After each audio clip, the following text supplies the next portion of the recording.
Bom dia a todos. Mais uma vez, obrigado por a coragem de estar aqui essa hora da madrugada. Então, a gente vai dar continuidade agora à terceira jornada de Filosofia Oriental da USP.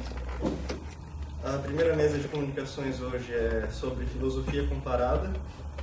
Infelizmente o Gabriel Philipson não pôde vir porque adoeceu, não está em condições de apresentar. Então a gente já vai passar para a palestra, a apresentação do Luiz Fernando Pontes Teixeira. Ele vai falar sobre Nishitani entre o Zaratustra de Nietzsche e Mestre Eckhart. Desculpa o atraso, é que justamente nós estávamos ajustando esses detalhes. Obrigado. Bom, conheço alguns já. Esse trabalho sobre Nishitani, Nietzsche e Eckhart é um trabalho que me remete a um percurso longo que eu comecei a trilhar na graduação ainda e que foi se desenrolando. Então, o texto ele se constitui muito mais como uma descrição de um percurso do que propriamente um trabalho mais técnico. Vou iniciar a leitura, não devo tomar muito tempo de vocês. Eu vou ler, vocês vão ter que ouvir. Ouvir é sempre uma tortura, não tem jeito. Contava eu 14 ou 15 anos quando eu me apropriei de uma velha edição do Zaratustra de Nietzsche que pertencia a uma tia, irmã de minha mãe. E eu ainda guardo comigo o volume de capa dura marrom avermelhada, traduzida pelo Mário da Silva e publicado pela editora Círculo do Livro de São Paulo. A obra, sem data de publicação, registra o meu nome carimbado ao lado da assinatura da minha tia, que nunca mais rehouvera o livro. Como se costuma dizer no verso popular, existem dois tipos de burro, um que empresta o livro e o outro que devolve. Eu não possuía as ferramentas necessárias naquele período para compreender o mínimo que fosse do sentido do Zaratustra. Eu tinha 15 anos. Tampouco tinha condições de apreender a envergadura do pensamento de Nietzsche. Todavia, recordo-me do impacto causado pela leitura das primeiras páginas do prólogo, nas quais, após descer a montanha e retornar ao mundo dos homens, Zaratustra encontra um velho santo louvando a Deus. E, ao se retirar, fala ao seu próprio coração: será possível que esse velho santo em sua floresta não ouviu falar que Deus está morto? A leitura dessa passagem, por mais descontextualizada que estivesse em minha cabeça, marcou-me profundamente, como muito provavelmente marcaria qualquer adolescente rebelde, punk, aspirante ateu, sendo responsável ainda por meu ingresso na graduação em filosofia, inclusive de 2005.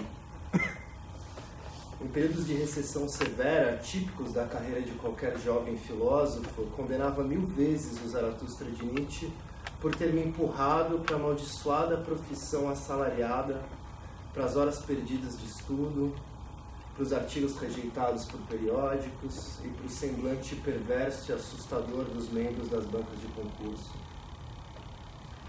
Não era culpa de Nietzsche, todavia. Tardou para que eu pudesse entender efetivamente os motivos pelos quais essa passagem do prólogo havia me tocado tão intensamente. Sem embargo, isso somente se esclareceu quando me deparei com outra passagem, desta vez na Gaia Ciência, na qual Nietzsche afirmava, e eu cito: não quereríamos dizer hoje acerca da moralidade, como disse outrora Mestre Eckhart, eu rogo a Deus que me livre de Deus? Fim de citação. Ao citar o pregador cristão, Nietzsche evoca um diálogo com uma perspectiva de deidade que não se ancora na esteira da tradição metafísica, mas que emerge desde uma rigorosa especulação acerca da pobreza. E não estou me referindo aqui à pobreza que me afligia na época em que dependia de bolsa de pós-graduação para fomentar minha subsistência. À primeira vista, o mais surpreendente é observar Nietzsche citando um autor cristão, diga-se de passagem extremamente cristão. Mestre Eckhart era um pregador, herdeiro da escola renana e da recepção aristotélica de Alberto Magno. Entretanto, a despeito do discurso de fé amplamente difundido em seus sermões, Eckhart possuía uma maneira distinta de desdobrar as categorias de seu pensamento.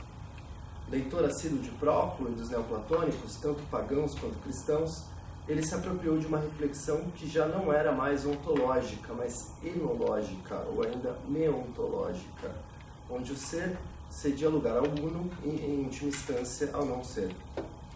Ponderando isso, fica fácil conectar os pontos e concluir o porquê de Nietzsche, crítico da metafísica, citar Eckhart. Alguns anos depois de derrotado o estudo da filosofia comparada intercultural, todavia ainda intrigado com a relação entre Nietzsche e Eckhart, deparei-me com um fato inusitado. James Heisig relatava, em Filósofos do Nada, de 2001, que o filósofo japonês Keiji Nishitani havia apresentado um seminário sob o título O Zaratustra de Nietzsche e Mestre Eckhart. Empolguei-me imediatamente com a possibilidade de traçar um estudo comparativo entre Nishitani, Nietzsche e Eckhart. Contudo, tardou para que eu tivesse acesso ao escrito, bem como para que eu congregasse as habilidades necessárias para lê-lo. Depois de um longo período de espera, eu recebi, do próprio James Heisig, o original extraído das obras completas de Nishitani e Keiji. Não foi de pouca monta o meu espanto quando percebi que, logo no início de seu seminário, Nishitani cita justamente a passagem do prólogo do Zaratustra, na qual ele se encontra com o velho santo na floresta, aquela mesma que havia me cativado uma década mais cedo.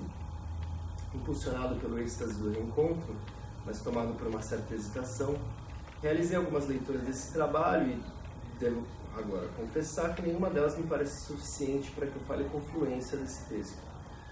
Contudo, mesmo assim, eu gostaria de compartilhar alguns aspectos mais gerais do escrito de Nishitani para que possamos, talvez a partir daí, alavancar um diálogo frutífero.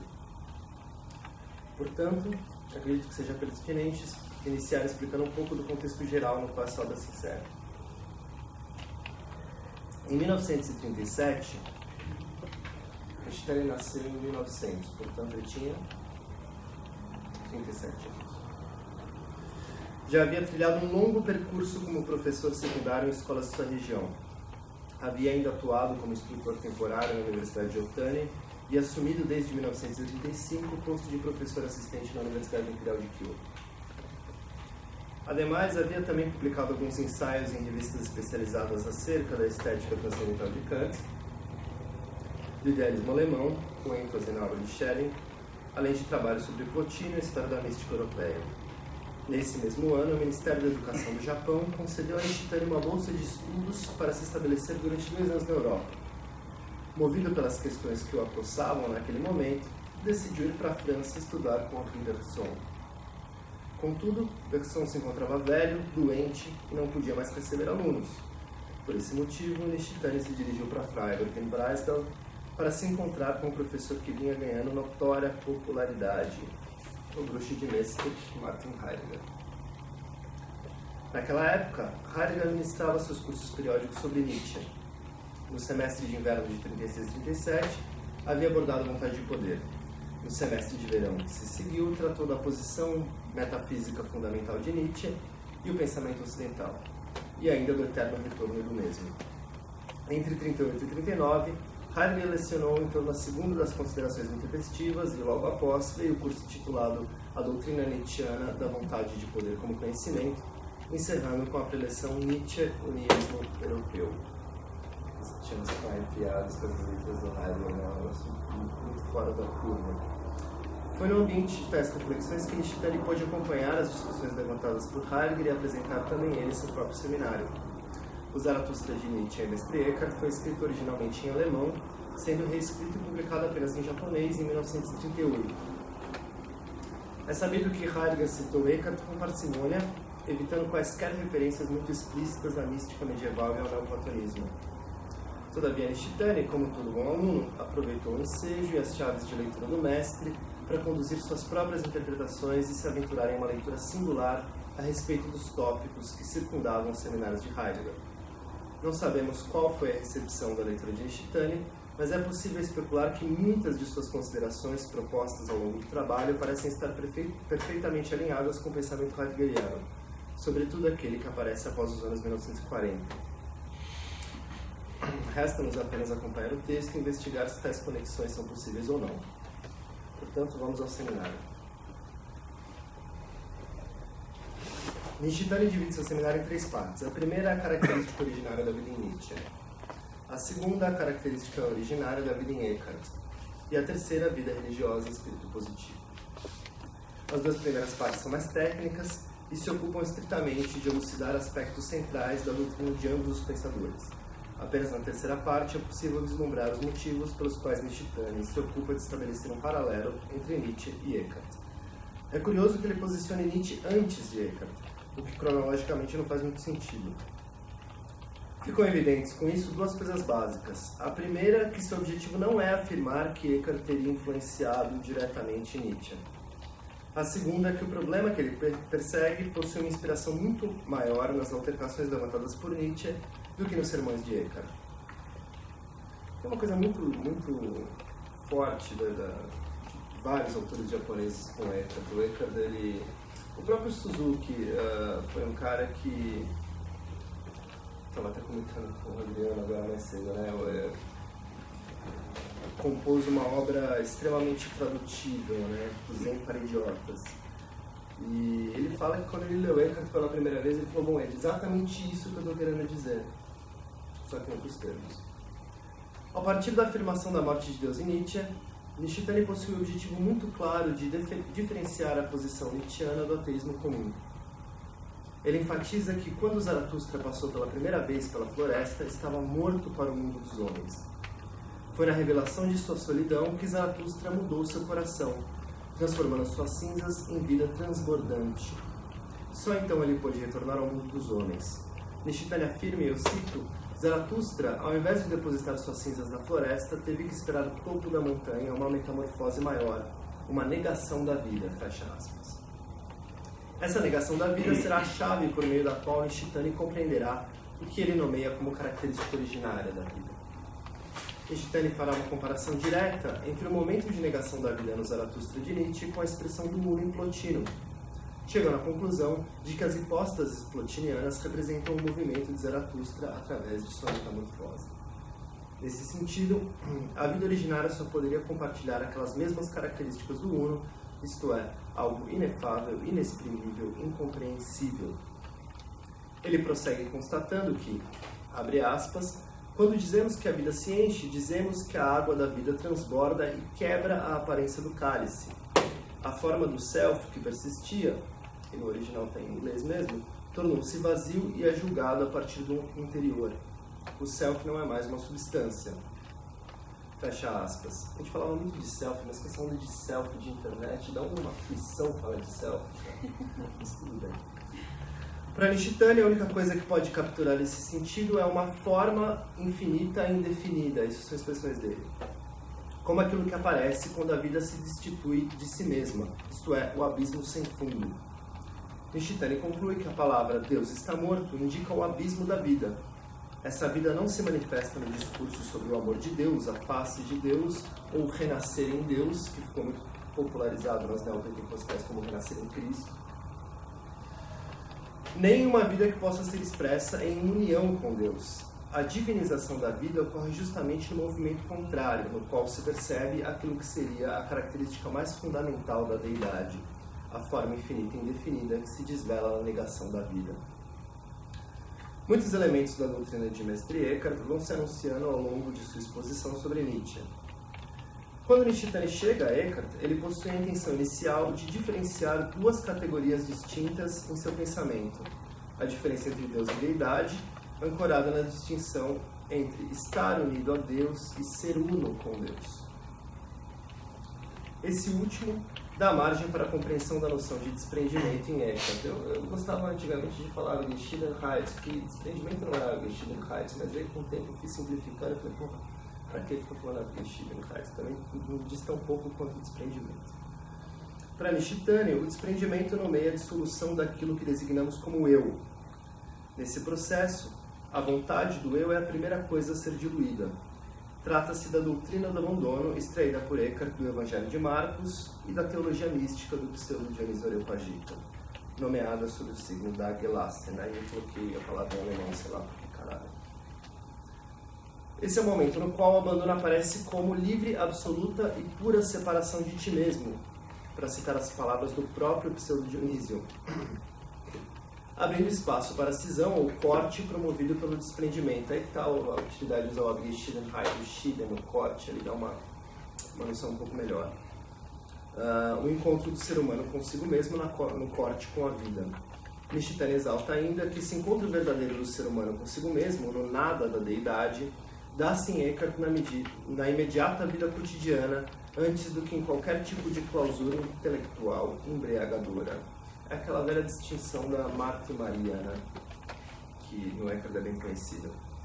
Ainda que, no sentido do desprendimento, não se trata de uma contemplação perdida da imagem ou ideia de Deus, pelo simples motivo de que Deus está além de todo entendimento intelectual ou mesmo de qualquer tipo de intelecção intuitiva.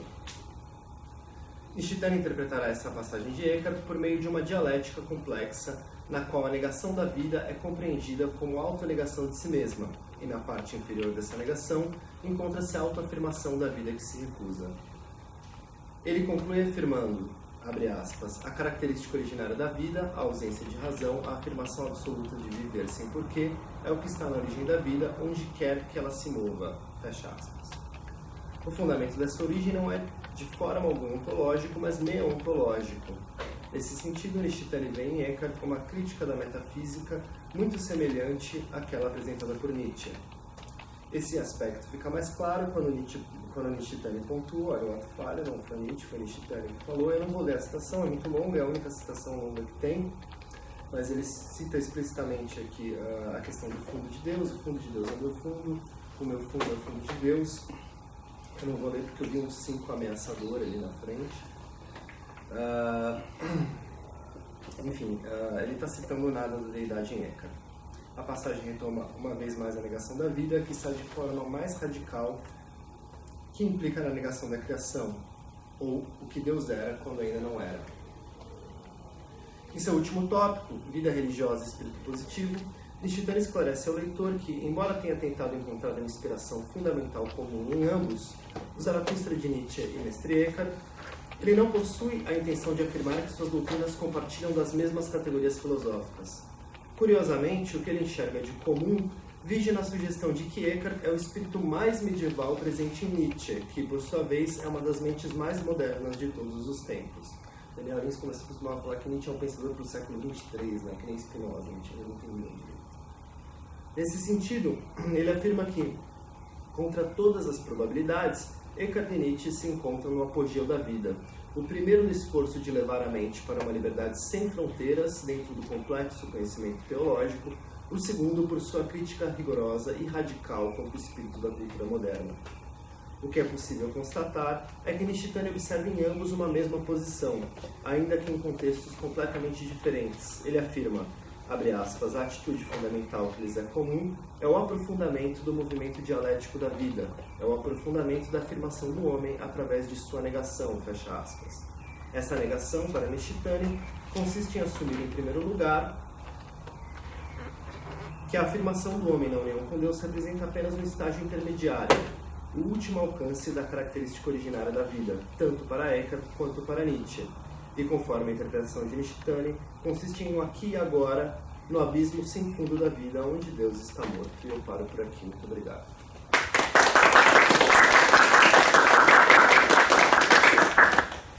Então, muito obrigado, Luiz.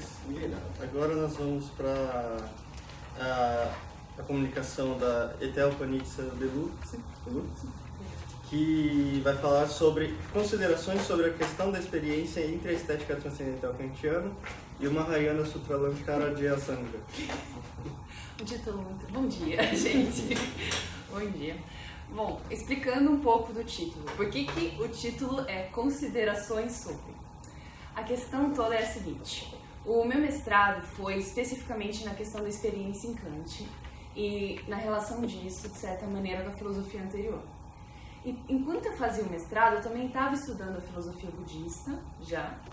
Eu não sei quem aqui também estuda e conhece, mas eu estava estudando a tradição Gelupa, tibetana, e eu não consegui evitar de perceber muitas semelhanças entre esse conceito de experiência do Kant e especificamente da tradição Yogacarya, do Asanga, ok? Só que, então, como eu ainda estou, atualmente estou fazendo doutorado em uma outra área, que é a tradução de um sutra, e eu pretendo continuar esses estudos no futuro, então eu ainda estou desenvolvendo eles, mas já tenho algumas coisas interessantes para mostrar para vocês.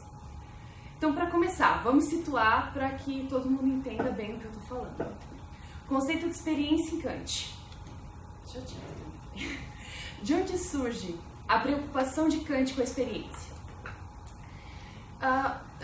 Kant é do século XVIII, mais ou menos, e ele era um professor de filosofia em Königsberg, na cidade de Königsberg, na Alemanha. E ele era especificamente um professor de lógica. E uma coisa que incomodava muito ele era o seguinte: na lógica, nós tivemos um desenvolvimento linear, desde Aristóteles até ele. Ele ainda não conhecia as lógicas não clássicas. Na física, nós também tivemos um desenvolvimento linear, de Aristóteles até agora. Na matemática, nós tivemos um desenvolvimento linear. Por que é que na metafísica está essa bagunça toda? Por que é que cada vez que vem um filósofo novo, ele destrói completamente o sistema anterior e tudo se recomeça? Ou seja, tem a metafísica de Aristóteles, que é destruída pelo próximo filósofo, que é destruída por Descartes, que é destruída por Hume, que é destruída...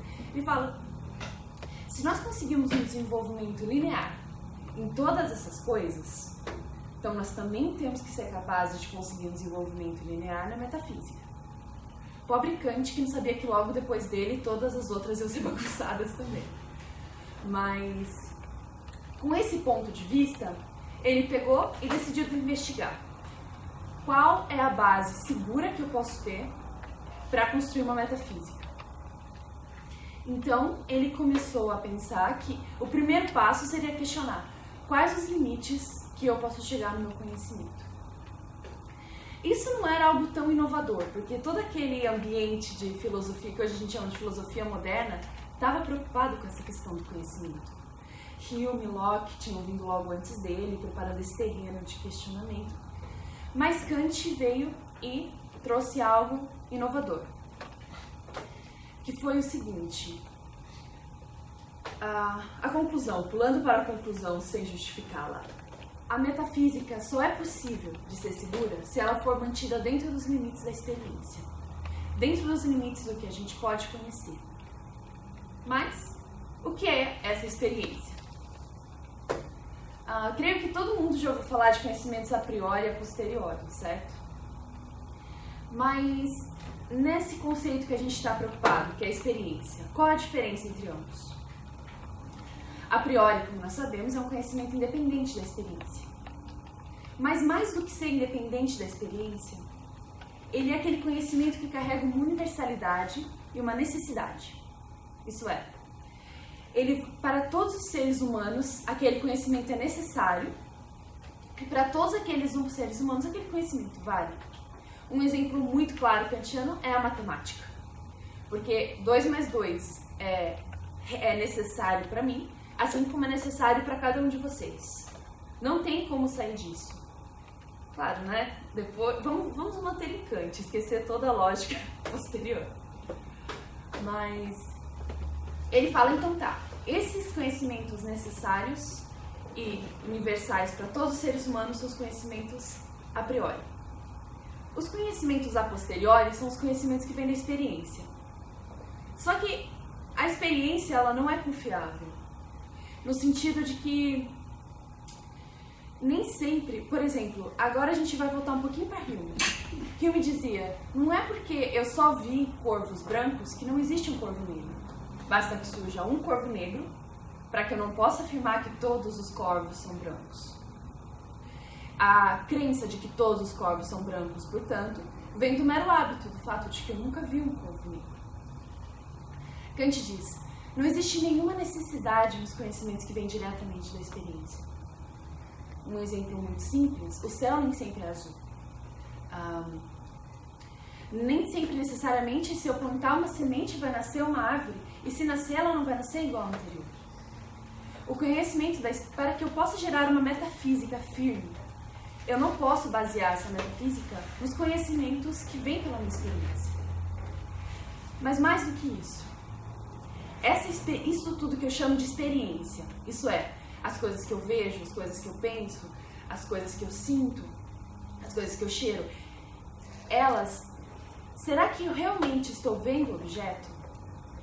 Kant perguntou, será que quando eu vejo esse copo d'água, esse copo de água é exatamente desse modo?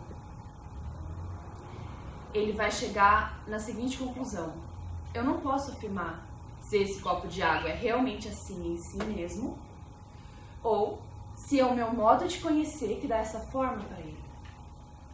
Mas uma coisa eu sei que todos os seres humanos percebem esse copo de água do mesmo modo que eu. E, portanto, existe uma certa metafísica que eu posso gerar a partir desses conhecimentos, dessa percepção compartilhada por todos os seres humanos, que vai ser segura.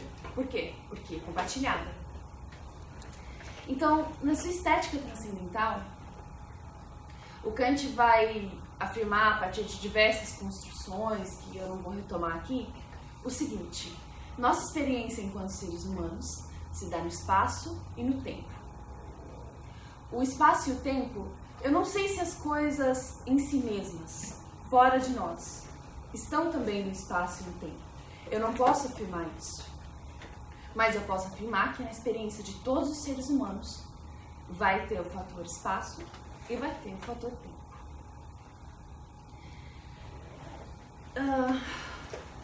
Daí fica essa questão, né? A experiência é vista então como uma construção. E uma construção, não é uma construção da qual Kant vai dizer o seguinte, não, mas agora a gente vai além dessa construção. Ele vai dizer o seguinte, como é o nosso próprio modo de conhecer, que constrói as coisas desse modo, não é possível ir além dele. Por isso, jamais será possível falar sobre a coisa em si. Tanto que ele fala só negativamente, né? Ele fala sobre o que não é a coisa em si, o que é a construção. Talvez o mundo fora de nós seja exatamente como nós o percebamos. Talvez sejam mônadas de Leibniz. Nós jamais teremos como saber. Então, nesse ponto, todo conhecimento que nós podemos gerar deve ser um conhecimento dentro da experiência humana.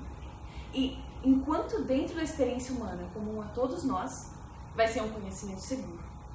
Vai ser um conhecimento no qual nós podemos nos apoiar. Certo? Outra pessoa que vai falar sobre o conhecimento como experiência é a Sangha. A Sangha, ele é um indiano que agora, eu não estou me lembrando bem se ele é do século IV ou... Deve ser mais ou menos do século IV depois de Cristo. Eu não consigo lembrar exatamente. Mas ele está dentro de uma tradição filosófica budista. E ele vai fundar, a partir dos seus escritos, uma escola chamada Yogacarya, que também é conhecida como Chitta Matra, a escola da mente apenas. Ou seja, uma escola que tende a ver as coisas a partir do ponto de vista da percepção individual. Tende a focar as suas investigações a partir da investigação da experiência pessoal. Tem uma citação interessante aqui de Asanga que eu queria mostrar para vocês, que diz exatamente o seguinte, assim que carregar. A realidade objetiva por inteiro é experienciada como uma construção imaginativa e real. Nem real, nem não real, não conceitual e nem conceitual nem não conceitual. Deixando essas partes um pouco para o lado, vamos focar no início. A realidade objetiva inteira é experienciada como uma construção imaginativa e real. Quando eu li essa frase, que faz parte de uma obra chamada Mahayana Sutralankara, eu cheguei e pensei o seguinte: como que um conceito que só foi se formalizar em Kant surgiu há tanto tempo atrás na Índia sem qualquer comunicação? E o que esses conceitos têm exatamente em relação uns com os outros? Eu não sei quanto vocês estão familiarizados com a filosofia budista, então eu preciso dar alguns outlines. Entre todas as tradições filosóficas budistas, um ponto é central, que são as 4 novas verdades, o primeiro ensinamento do Buda. E ele tem esses 4 pontos principais, que são a existência do sofrimento, o fato de que existem causas para o sofrimento, a possibilidade de cessar essas causas e, portanto, cessar o sofrimento, e o método para conseguir fazer isso, certo? Então a Sangha está dentro desse panorama. Quando a Sangha afirma a realidade é construída, ele está dentro desse panorama das 4 novas verdades. Por quê? Porque quando o Buda afirmou que a existência é sofrimento, dentre as causas do sofrimento estava uma coisa chamada avidya. E essa avidya, essa ignorância distorsiva, é uma espécie de ignorância que está dentro dos seres, dentro de todos os seres, assim como na perspectiva kantiana, distorcendo a realidade. Mas não distorcendo meramente no sentido... Não é um erro por não conhecer. É um erro distorsivo. É um erro que percebe a realidade, imputa algo sobre ela, distorce o seu significado, e essa distorção entre a nossa percepção e a realidade de si mesma é que produz o sofrimento. Portanto, enquanto Kant tinha o objetivo de produzir um conhecimento metafísico confiável, uma preocupação enquanto professor de filosofia, talvez pessoal, né? Mas isso não tem tanto conhecimento. A Sangha tinha um objetivo diferenciado. A Sangha decidia questionar esse conceito de construção de experiência para entender a possibilidade de ir além do sofrimento. A possibilidade de como modificar toda essa estrutura de percepção que a gente cria, que produz sofrimento. Certo? Mas, voltando, nós estamos no contexto de 4 novas verdades. Isso significa que, para a Sangha, existe um modo de ir além dessa distorção. Enquanto para Kant é natural que nós tenhamos essa criação da experiência enquanto seres humanos, para a Sangha não. Para a Sangha é possível remover essa distorção. Certo? Isso dá, em grande parte, pelo conceito de intuição. Intuição, em termos kantianos, como ele define mais ou menos no início da sua estética transcendental, é o seguinte: intuição é o modo como a minha mente se relaciona diretamente com o objeto. Essa conexão com o objeto é, em Kant, intuição. Para a Sangha, a intuição vai ser o contrário. Intuição, que vai ser traduzido como intuição transcendental, é a intuição na qual a gente percebe diretamente a realidade em si mesmo. Então, enquanto a construção kantiana de tempo e espaço é irremovível, a construção de avidya, por a Sangha, é removível. E é removível como? É removível a partir da 4ª nova verdade, que é o método. O método de como ir além do sofrimento. E, embora muitas tradições difiram, e isso seja válido para algumas tradições budistas e não para outras, nessa ponto, nesse ponto, ir até a coisa em si, perceber a realidade em si mesma, quebrar a ignorância distorsiva, vai passar por um intenso questionamento da realidade em si mesma, da realidade convencional, Sandhiti Satya, e da realidade última, Paramartha Satya.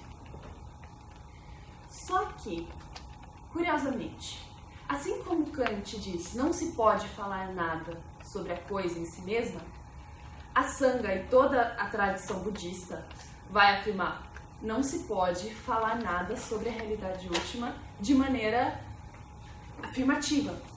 Não se pode afirmar o seguinte: a realidade última é isso. Por que não se pode falar? Esse é um problema muito complexo, gente, que eu estou simplificando muito, então se vocês quiserem me apertar depois da comunicação, por favor. Mas a nossa distorção da realidade, a partir da avidya, é uma distorção não meramente intelectual. Não é meramente eu afirmar intelectualmente que existem coisas onde não existem coisas, que existe uma substância onde não existe uma substância. É toda uma percepção condicionada. Quando nós falamos de 5 agregados, nós falamos de consciência, sentimentos, discriminação, que é a capacidade de distinguir entre uma coisa e outra, e fatores mentais gerais, onde tem vontades, memória, etc. Todos esses fatores, junto com o corpo, que é o 5º fator, estão condicionados por essa avidya. Essa avidya que percebe as coisas como fixas, imutáveis. Nós podemos virar e dizer o seguinte, não, cá entre nós, ninguém percebe nada como imutável. Nós temos uma boa capacidade de discernimento para perceber que as coisas mudam. Só que nós vamos lembrar que a gente não está falando de meramente intelecção. Nós estamos falando de fatores do corpo. Nós estamos falando, nesse ponto é mais fácil ouvir por sentimentos. Aquele medo terrível que nós temos perante a morte. Aquele sofrimento terrível que nós temos perante a morte das pessoas que nós amamos. Todo esse sentimento vem de uma certa construção mental que, em certo sentido, acredita que nós podemos ser eternos, que nós podemos ser felizes para sempre. Ou pode ser visto por outro lado, pode ser visto por quando nós estamos numa grande depressão, numa grande tristeza, e aquilo parece eterno. A gente sabe que não é eterno, a gente sabe que a gente vai morrer, a gente sabe que aquilo vai passar. Mas a questão é, a sensação é que é eterno. Então, vários fatores mentais, vários fatores físicos fazem com que a gente adoeça, com que a gente passe muito mal. Provavelmente também já aconteceu com vários de vocês, quando vocês veem uma situação, reagem de maneira exagerada e pouco tempo depois vocês pensam, eu não sei o que deu em mim. Podia ter agido de maneira mais tranquila e tudo teria sido melhor. Todas essas situações vêm por imputar, isso eu não vou poder desenvolver aqui, me desculpem, mas vem por imputar coisas que não existem ou deixar de imputar coisas que existem, vem por essa ignorância distorsiva, essa avidya. Essa avidya que é passível de ser eliminada para ação. E através da qual você não vai falar, por exemplo, não, a realidade é esta é a verdade. Você só vai falar de maneira que nós chamamos de apofática, expropriando um elemento, que é dizendo o seguinte, nós não podemos falar que a realidade é assim, nem que ela é assim, nem que ela é assim. Exemplos, nós não podemos falar que nada é permanente. Nós não podemos falar que nada é permanentemente satisfatório. Nós não podemos falar que nada é permanentemente sofrimento. Obviamente, isso é uma simplificação muito grosseira, porque são 2.500 anos de desenvolvimento sobre essa questão. Mas, dentro da nossa discussão sobre experiência, como essa avidya pode ser trabalhada a partir desses dois elementos, do questionamento do que a realidade não é e do entendimento da originação dependente, então, para a Asanga, nós podemos sim ver a realidade como ela é. Nós podemos ter uma intuição transcendental, que vai ser traduzido como intuição transcendental. Nós podemos perceber a realidade diretamente. E ao percebermos a realidade diretamente, nós podemos eliminar toda a distorção, todo o sofrimento. E o que obviamente não é uma preocupação kantiana. Mas, entre eles, essa questão da coisa em si inacessível tem essas pequenas diferenças. Mas entre essas pequenas diferenças, a mais importante na qual a gente se concentra, a gente tenta se concentrar, são esse conceito de experiência como construído, porque são bases de diálogo. Como eu disse, eu ainda estou desenvolvendo essas pesquisas, vendo vários pontos interessantes, Mas eu creio que quando nós pensamos em filosofia comparada, o que mais nós temos visto na academia são comparações entre Schopenhauer, entre Leibniz, entre Nietzsche, entre Heidegger principalmente. Mas a minha opinião é que se nós voltarmos um pouquinho mais para Kant, para Hume e para Locke, nós vamos ter muitos pontos de comparação, especialmente nessa questão de experiência. É isso aí, gente. Obrigada.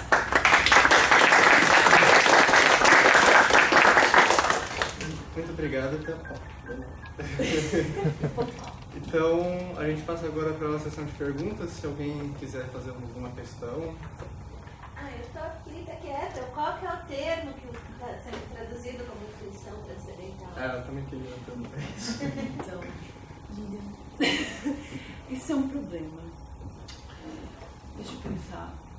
Tem vários termos sendo usados, né? Mas eu preciso pensar um pouquinho.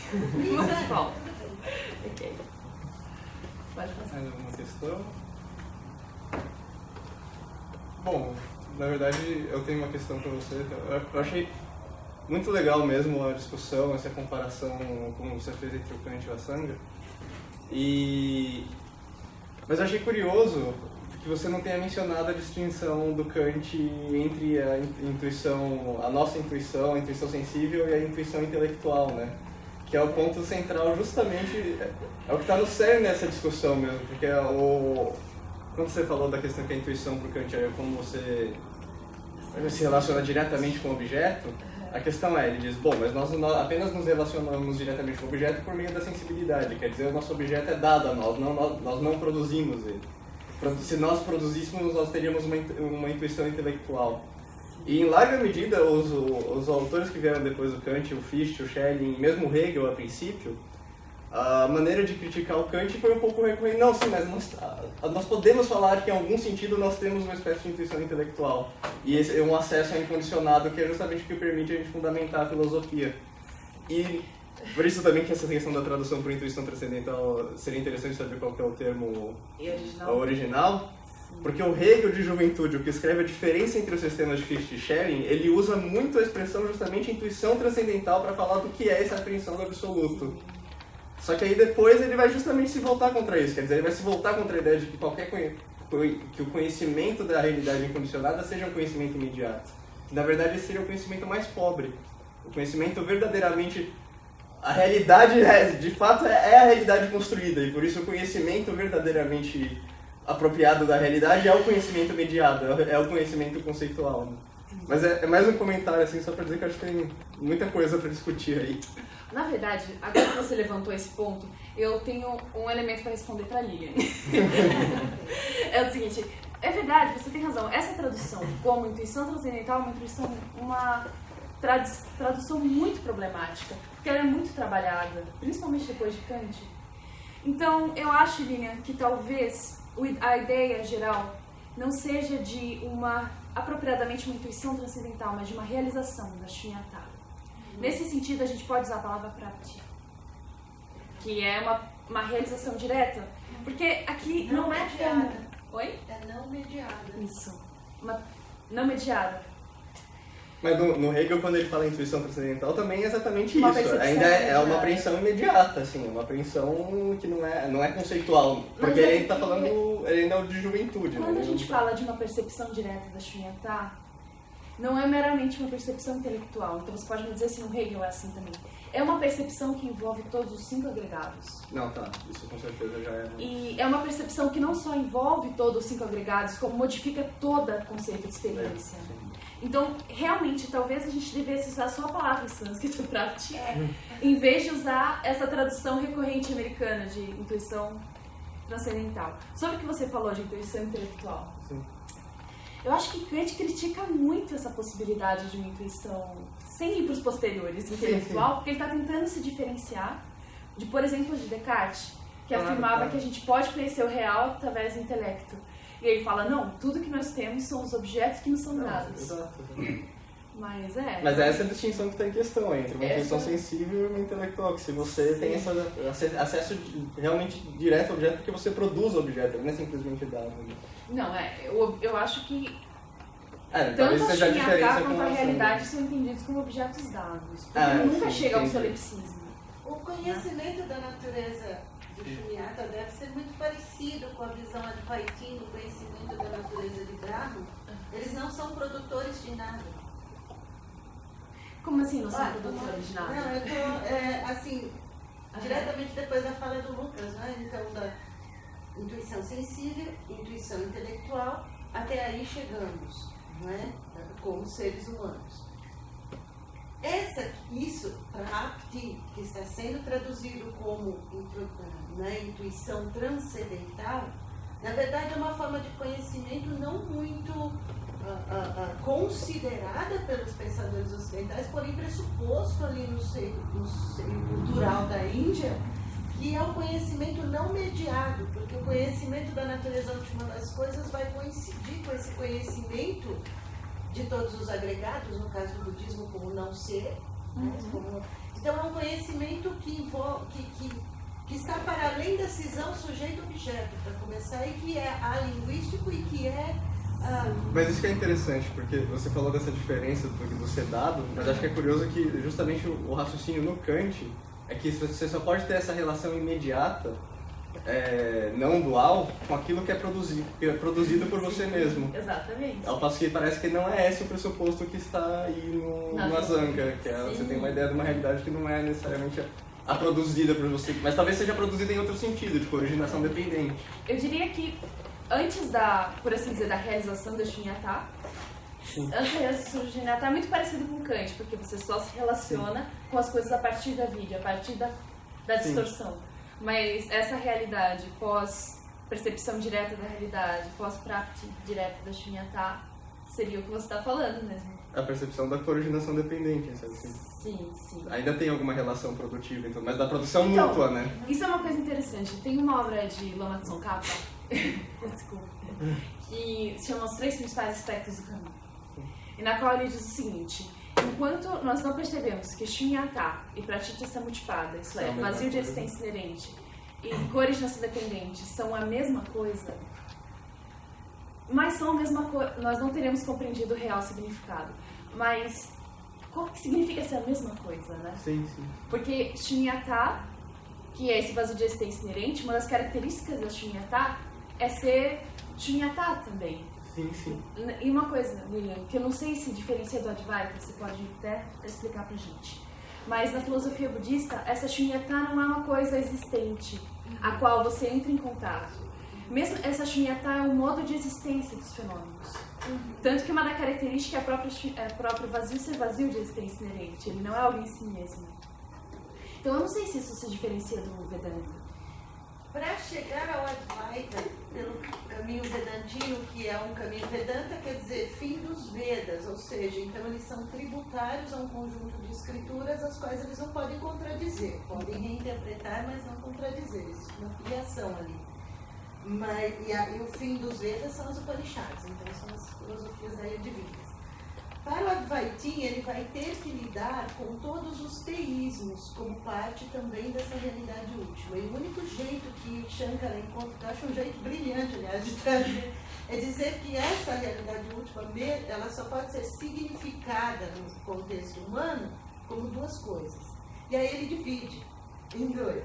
Saguna Brahma, que é o Brahman com atributos, e Nirguna Brahma, que é Shunyata de Brahma. Que é a mesma coisa, mas que só pode ser compreendida como duas coisas distintas. Agora, quando se chega ao momento do método, do caminho, e aí você tem todas as técnicas meditativas, como tem no budismo, né, todos os processos, e os textos que descrevem o que vai acontecendo com as percepções do indivíduo, né, as etapas, né, e tem vários textos, tanto budistas como da parte do hinduísmo, você vê que o processo no caso do Advaita, engraçado, ele desenvolve uma teoria de conhecimento, portanto, o conhecimento, por ser um monismo, o conhecimento jamais é produzido, ele é redescoberto. Você remove uma parcela de avidya, da ignorância constituinte que te permite ser humano, pensante, linguístico, né, no tempo e no espaço, e aquela parcela da escuridão de ignorância removida de você é que revela um conhecimento que você sempre teve Porque você participa da realidade última das coisas, portanto ela é você. Você já tem esse conhecimento. Mas não esse você agregado, que é o único você que resta para perceber uma hora dessas, né? Mas, então você tem, primeiro, conhecimento não é produto, você tem uma coisa no Advaita de que nenhuma obra pode levar a esse saber, nenhum pensar e nenhum estudar, é uma outra coisa, né? E o Nirguna Brahman do Advaita é muito parecido com o que eu encontro. Eu não fui uma estudiosa de budismo até o momento com a mesma intensidade, claro, mas o que eu encontrei é a mesma coisa, né? E muitas vezes descrito por negativas, pelo que não é. Existe uma descrição positiva aí de Brahman, porque o monismo, afirmando um absoluto, ele afirma uma essência, ainda que seja uma essência impensável, indizível, diferente das essências relativas das coisas, ele afirma uma essencialidade, né? Mas dentro dessa essencialidade ele não só puxa o Shunyata do budismo, o Shankara foi acusado de ser um criptobudista, né? Agora que a gente acabou com os budistas na Índia, vem você transformar hinduísmo em budismo, né? E aquela briga. Porque ele tentou conciliar, e ele usa os dois níveis de realidade, de Avaharika Sata e Paramarkita Sata, do discurso do Mahayana, ele traz para dentro do discurso do Advaita. Então, existe um aspecto de Brahman que é Shunyata, que é a anulação de Brahman, de Saguna Brahman. E a percepção dessa realidade quanto anulação provoca também uma espécie de anulação do indivíduo? Não, porque o transcendente e o imanente se tornam a mesma coisa. Então ele consegue trabalhar em ambas as O esferas. indivíduo vira um bodhisattva, ele só não vai usar esse termo.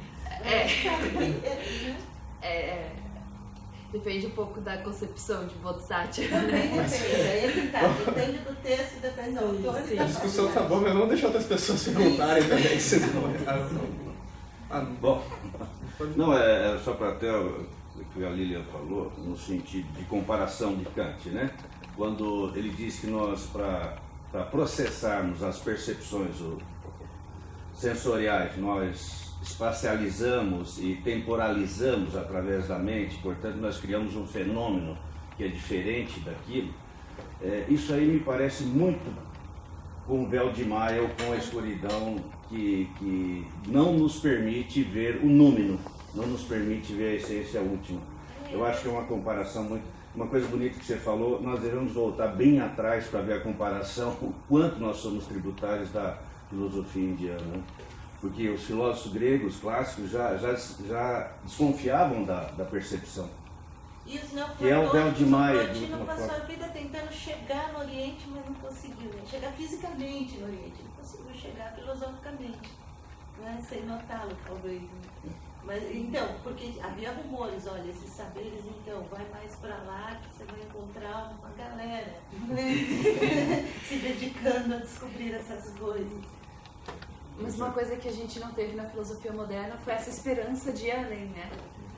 Porque a gente percebia a limitação, percebia que era construído, mas não pensava, mas é possível ir além. Para Kant, não me parece que ele considerava que era possível. Isso não era um problema para ele também, é o que me parece. Então, mas pensaram depois que pudesse ir além, até certo sentido, né? Mas a questão é o que significa, como se concebe esse além. Esse além, né? Sim. Mas, bom, você também envolve, senão... Alguém tem mais alguma pergunta? Então, acho que nós podemos tomar um cafezinho, temos agora a próxima mesa começa às 9h45, então tem bastante tempo. Muito obrigado, gente.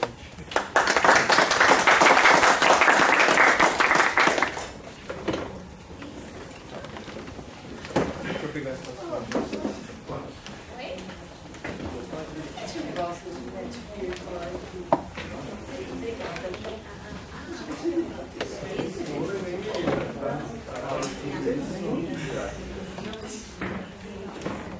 Deu pra entender que você achou? É bom, se você falou que foi dar assistência.